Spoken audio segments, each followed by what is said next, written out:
ਜੀ ਸਾਰੇ ਦੋਸਤਾਂ ਭਾਈਆਂ ਨੂੰ ਅਸਲਾਮ ਅਲੈਕੁਮ। ਕਮਾਨ ਦੇ ਵਾਲੇ ਨਾਲ ਤੁਸੀਂ ਪੁੱਛਦੇ ਜੇ ਕਮਾਨ ਦੀ ਜ਼ਿਆਦਾ ਪੈਦਾਵਾਰ।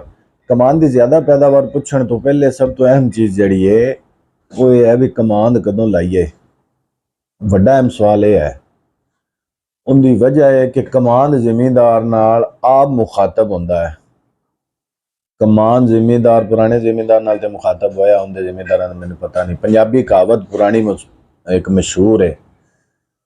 ਕਮਾਨ ਆਂਦਾ ਹੈ ਵੀ ਜੇ ਲਾਵੇਂ ਮੈਨੂੰ ਮਾਂਗ ਜਾਗਣ ਤੇਰੇ ਬਾਗ। ਮਾਂਗ ਦੇਸੀ ਮਹੀਨਾ ਹੈ, ਵਸਤ जनवरी तो वस्त फरवरी, ये मांग है। जे लावे मैनू मांग जागण तेरे बाग, जे लावे मैनू फगण फिर वेखी मेरा फब्बण।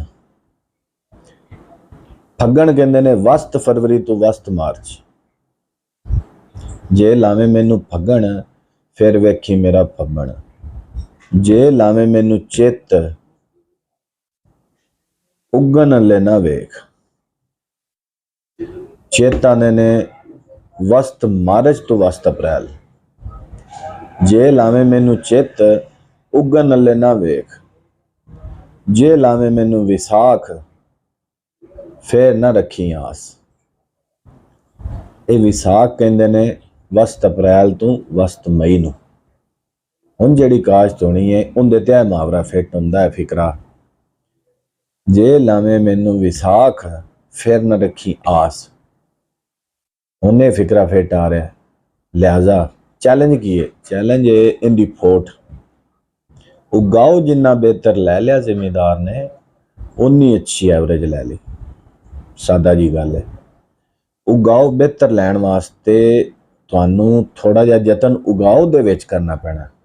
बाद वाली खाद मैटर नहीं करती। लोग पुछते ने खाद का प्लान दसो, पिछला दसो, अगला दसो। वो मैटर नहीं करदियां चीज़ां।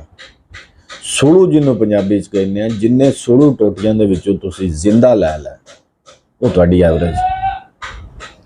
तुसीं जिन्नी तवज्जो देनी इस हवाले नाल दस्सिया, पहले दोबारा दसना। फिप्रोनिल फिप्रोनिल फिप्रोनिल ये एक ऐसा कैमिकल है जिहड़ा तुहाडे उगाव विच तुहाडी मदद कर सकता है।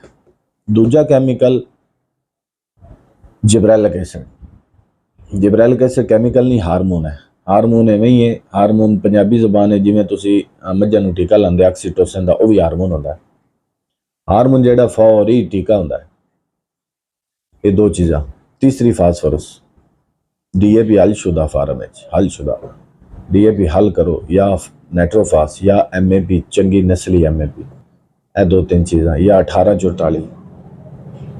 ये तीन चार कैमिकल जिहड़े ने ये बड़े अच्छे हैं। ये तुसीं आदी गुंजाइश के मुताबिक फिट करो। फिप्रोनिल मैं तो कहना 4-4 3-3 लीटर पूरे सीजन च फ्लड होना चाहिए।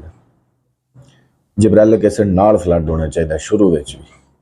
टोटियां दे उत्ते फिप्रोनिल दानेदार दा छिड़काव होना चाहिए DAP दे नाल।